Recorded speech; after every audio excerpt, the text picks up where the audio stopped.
RSS లో భరతమాత చేతిలో ఉన్న ఆ కాషాయ ధ్వజాన్ని మాత్రమే గురువుగా భావించాలని చెప్తాం. అక్కడ కులం ఎక్కడుంది? RSS లో మీరు కులం గురించి మాట్లాడడం అంటే ప్రస్తావన లేదు. ఎందుకంటే RSS అనేది ఇంటర్నల్ ఆర్మీ. అంటే RSS భావజాలాలు ఈ దేశానికి పెనుముప్పుని తీసుకొస్తాయి భవిష్యత్తులో. ఎట్లా ఏదో మనుషుల్ని డివైడ్ చేస్తారు, వీళ్ళు కేవలం హిందువుని హిందువుగానే చూస్తారు, ఇతర మతస్థులు ఈ దేశంలో ఉండేలాగా లేకుండా ప్రేరేపిస్తారు, ఇలాంటివన్నీ చెప్తుంటారు. వెరీ ఫస్ట్ ఆ స్టేట్మెంట్లనే మిస్టేక్. కరెక్షన్ ఏంటిది అంటే ఈ దేశంలో ఉన్న ముస్లింలను క్రిస్టియన్లను వీళ్ళు ఒప్పుకోరు అంటే అసలు ఈ దేశంలో ముస్లింలు క్రిస్టియన్స్ ఏడు ఉన్నారండి? వాళ్ళంతా మతం మారిన హిందువులు కదా. మీరనే ఏ పాస్టర్లు అయినా కూడా పాస్టర్ల పేర్లు, వాళ్ళ అమ్మ నాన్న పేర్లు, తాతల పేర్లు అడగండి, హిందువులే ఉంటారు. వాళ్ళంతా మతం మారిన మాజీ హిందువులు. అంతే. వాళ్ళని మీరు క్రిస్టియన్స్ ముస్లిమ్స్ అనొద్దు, మాజీ హిందువులు, మతం మారిన మాజీ హిందువులు. పేరేదో బాగుంది మేడం. నేను ఎప్పుడు కూడా భారతదేశంలో ఉన్న ముస్లింలను ముస్లింల లాగా, క్రిస్టియన్లను క్రిస్టియన్ లాగా ఫీలే గాను, ట్రీటే చేయను. మతం మారిన మాజీ హిందువులు. పాయింట్ 1. ఇస్లామిక్ దురాక్రాంతలు అంటే వాళ్ళు కత్తి పదునుకు భయపడి మతం మారిన మీకే అంతుంటే ఆ కత్తి పదునుకు కూడా తట్టుకొని హిందువులుగా ఉన్న మాకెంత ఉండాలి అని అబ్దుల్లాని అడుగుతా నేను. మనం పంట పండించుకున్న తర్వాత ఆ పంటను మొత్తం బ్రిటిష్ ఆఫీసర్లు తీసుకపోతే వెనక నుంచి వెళ్ళి పాస్టర్లు వచ్చేసి నీకు దేవుడు బియ్యం బస్తా ఇచ్చిండు అని చెప్పి వాడికి బియ్యం బస్తా ఇచ్చి వాడిని కన్వర్ట్ చేయడం వల్ల ఆ వాళ్ళు కన్వర్ట్ అయిన వాళ్ళందరినీ రైస్ బ్యాగ్ కన్వర్ట్స్ అంటారు. అంటే బియ్యం బస్తాకి ఆకలితోనే అలమటిస్తూ బియ్యం రాగానే ఆ ఆకలికి తట్టుకోలేక పిల్లం కోసమో పిల్లల కోసమో మతం మారిన జనార్దన్ జాన్సన్ అయినా నీకే అంతుంటే, జనార్దన్ జాన్సన్ అయినా నీకే అంతుంటే ఆ తిండి కోసం చావనైనా చేస్తా గాని మతం మారా అని అనుకున్న నా పూర్వీకులు ఉన్న వారసులుగా ఉన్న నాకెంత. ఇది మీ నోటీస్కి వచ్చే ఉంటుంది మేడం. ఇది ములుగు, భూపాల్పల్లి, లేదంటే మంచిర్యాల, నిర్మల్, ఆ ప్రాంతాలలో అడవి ప్రాంతాలు ఉంటాయి కదా, ఎక్కువ మా ట్రైబ్స్ కమ్యూనిటీకి సంబంధించిన వాళ్ళు నివసిస్తుంటారు. అక్కడ ఎక్కువ ఫెసిలిటీస్ ఉండవు. ఈ చాలా మంది పాస్టర్లు అని చెప్పుకునే వ్యక్తులు ఏం చేస్తారంటే ఒక 4-5 రకాల ఫ్రూట్స్, రైస్, ఆయిల్, ఇంకా బేసిక్ నీడ్స్ ఏవేవి ఉన్నాయో తీసుకెళ్ళి ఒక సెంటర్లో పెడతారు. గ్రామ పంచాయతీ దగ్గర అక్కడ పెట్టి దేవుడు ఇది మీకు ఇవ్వమని చెప్పిండు, యేసు ప్రభు నాకు రాత్రి కల్లోకి వచ్చి చెప్పిండు, మీకు అందించమని. అంటే ఇప్పుడు అమాయకమైన ప్రజలు హిందువులు ఏంటనంటే కన్వర్ట్ అయ్యే ఛాన్సెస్ ఉన్నాయి. సో ఈ రకంగా వాళ్ళు స్ట్రాటజీని ఇంప్లిమెంట్ చేస్తారు. అది ఇప్పుడే కాదండి, బిఫోర్ 1947 కూడా నుంచే జరుగుతుంది.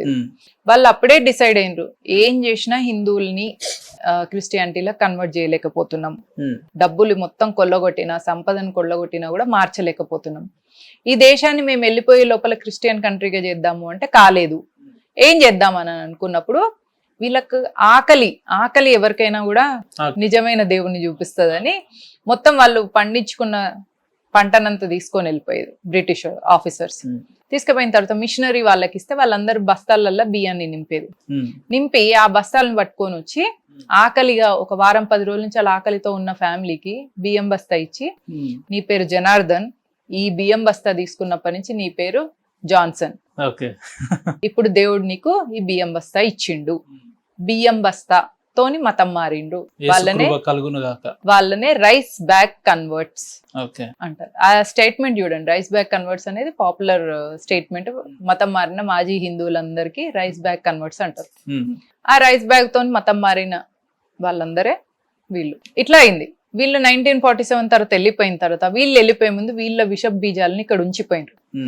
1 రూపీ లీజ్ 100 years కి, అంటే సంవత్సరానికి ₹1 కడితే 100 సంవత్సరాల లీజు కింద చర్చిలకు ఎన్నో వేల ఎకరాలని బ్రిటిష్ పోయే ముందు డాక్యుమెంటేషన్ ఇచ్చేళ్ళింది. అవన్నీ మీకు డాక్యుమెంటెడ్ ఎవిడెన్సెస్ ఉన్నాయి. అట్లా వేల ఎకరాలు మిషనరీ చేతులలో ఉన్నాయి. అవే కాన్వెంట్ స్కూల్స్. ఆ కాన్వెంట్ స్కూల్స్ ఏమైనాయంటే ఎవరైతే క్రిస్టియానిటీలకు కన్వర్ట్ అయినరో వాళ్ళకు ఇంగ్లీష్ ఎడ్యుకేషన్, ఫ్రీ ఎడ్యుకేషన్ ఇవ్వడం, ఎవరైతే హిందూస్ ఉన్నారో వాళ్ళ దగ్గర ఫీజు తీసుకోవడం. ఇప్పుడు ల్యాండ్ మీకు ప్రాబ్లం లేదు, ఇన్ఫ్రాస్ట్రక్చర్ మీకు ప్రాబ్లం లేదు, హిందూ పేరెంట్స్ నుంచి వెళ్ళి మీకు డబ్బులు వస్తాయి స్కూల్ని రన్ చేయడానికి. ఇక మీరు క్రిస్టియానిటీలో కన్వర్ట్ అయిన వాళ్ళకు ఫ్రీ ఎడ్యుకేషన్ ఇచ్చిన తర్వాత వాళ్ళు క్రిస్టియానిటీ కమిటెడ్ ఉంటారా లేదా? అట్లా క్రిస్టియన్ పాపులేషన్ ని పెంచుకుంటూ వెళ్ళింది. ఇదే మీరు ఇందాక మీరు చెప్పినట్టు గిరిజనుల ప్రాంతాలలో ఏమైతుందంటే అక్కడ బోర్ వేస్తారు. ఒక బోర్ వేసేసి అక్కడ దూరంగా వీళ్ళు వెళ్ళి బిందెలలో నీళ్ళు తెచ్చుకుంటారు ఆడవాళ్ళు. తెచ్చుకునేటప్పుడు వీళ్ళకి దారిలో ఏంటంటే ఆ బోర్ నుంచి వెళ్ళి నీళ్ళు వస్తుంటాయి. నీళ్ళు ఇమ్మని అడిగితే మతం మారితే నీళ్ళు ఇస్తాం ఫెసిలిటీస్ ఉంటాయి. అన్నప్పుడు ఏమనిపిస్తుంది వాళ్ళకు, మారాలనిపిస్తుంది కదా. మళ్ళీ హిందువులు ఏమనుకుంటారు, యూజువల్ గా కూడా అందరు దేవుళ్ళు ఒకటే అనేది మనకు ముందు నుంచి చెప్పింది. కానీ అది ఏం చేస్తారంటే వీళ్ళు మారేటప్పుడు మారిన వెంటనే హిందూ దేవి దేవతలను తిట్టరు. ఫస్ట్ కన్వర్షన్ ఎట్లుంటదంటే గోపురం ఉంటది కదా, ఆ గోపురం అట్లే ఉంటది, పైన సిలువ ఉంటది. మేరీ మాతకు కూడా పసుపు కుంకుమ పెడతారు. మేరీ మాతను మధ్యలో ఇప్పుడు బతుకమ్మ ఆడే వాళ్ళు ఉన్నారు అనుకోండి, వాళ్ళని మతం మారమంటే బతుకమ్మ వదిలే బుద్ధి కాదు కదా, బతుకమ్మ మీద సిలువ పెడతారు. గొబ్బెమ్మని తీసేసి గౌరమ్మని తీసేసి సిలువ పెట్టేస్తారు. ఇట్లాంటి చిన్న చిన్నగా సాఫ్ట్ కన్వర్జన్ చేసి కొబ్బరికాయలు కొడుతున్నారు, ఆటపోతులు కోస్తున్నారు. ఎందుకంటే వెంటనే మతం మారమంటే మారబుద్ధి కాదు కదా.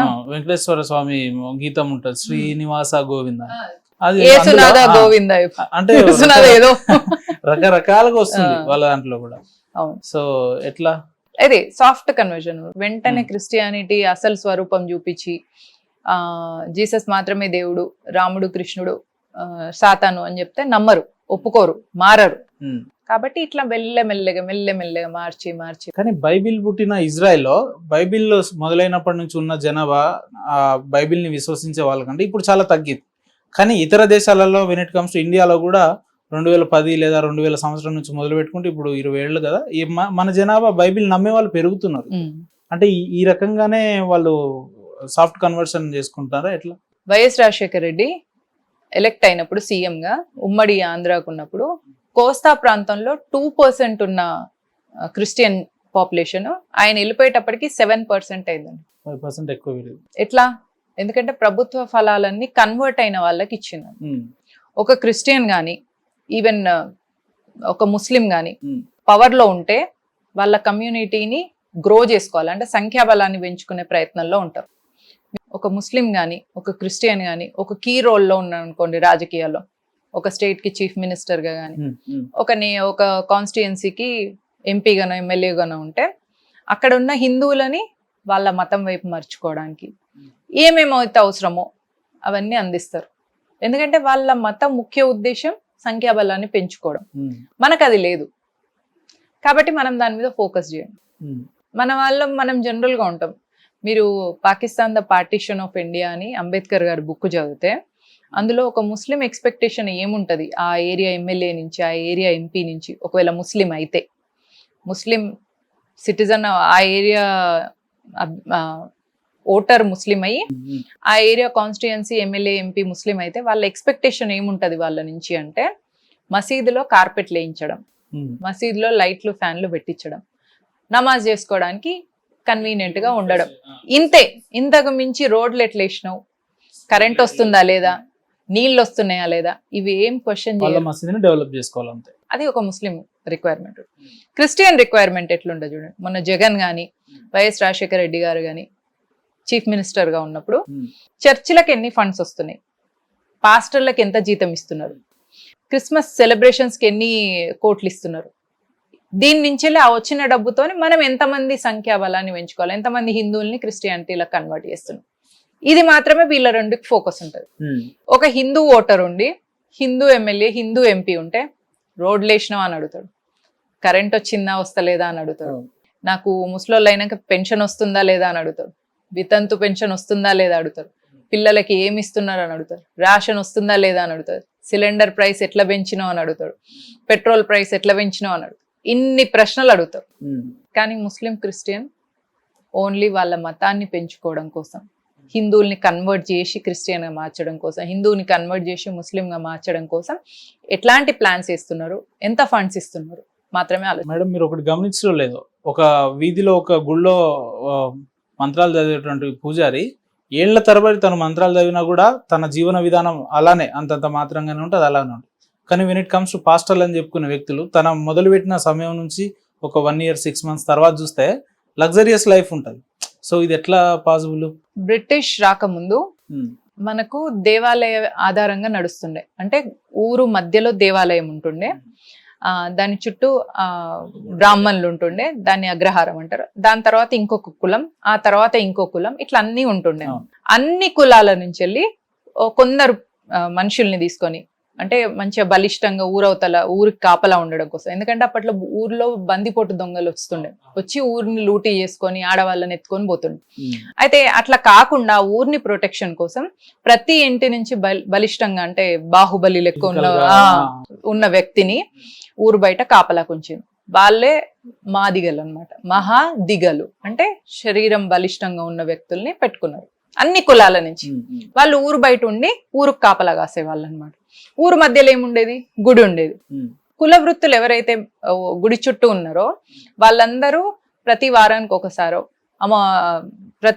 ఒకసారో నెలకు ఒకసారో ఆడ సంత పెట్టుకునేది అనమాట. గుడి దగ్గర సంత పెట్టుకొని వాళ్ళు తయారు చేసిన హ్యాండ్ క్రాఫ్ట్స్ అవన్నీ కూడా చేతి వృత్తులు ఏవైతే ఉంటాయో వాటిని తెచ్చి అక్కడ అమ్మకానికి పెట్టి సేల్ అయిన తర్వాత వాళ్ళకు వచ్చిన పర్సంటేజ్ లో కొంత దేవాలయ హుండీలో వేసి మిగతా దాన్ని వాళ్ళు తీసుకొని ఇంటికి వెళ్ళిపోయేటారు. ఇట్లా నడుస్తుండే జీవన విధానం. అప్పుడు ఆ గుడిని నమ్ముకున్న ఆ కుల వృత్తులన్నీ ఆ ఊరికి ఒక రాజు కూడా ఉంటుండే. చిన్న చిన్న రాజ్యాలుగా ఉండేది కదా. ఆ రాజు దేవాలయ రక్షణ చూసేవాడు.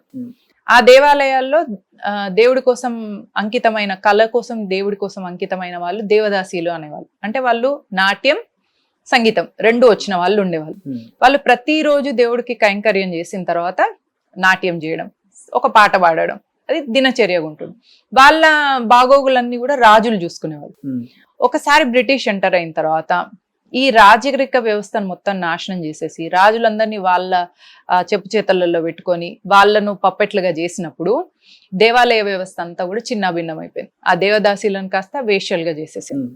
బ్రాహ్మణులు ఎవరైతే గుడిని నమ్ముకొని చేస్తున్నారో వాళ్ళ కూడా కుల వృత్తి తగ్గిపోయింది. తగ్గిపోవడం వల్ల వాళ్ళకు తెలివి ఉంది, కుల వృత్తి తప్ప వేరే పని రాదు.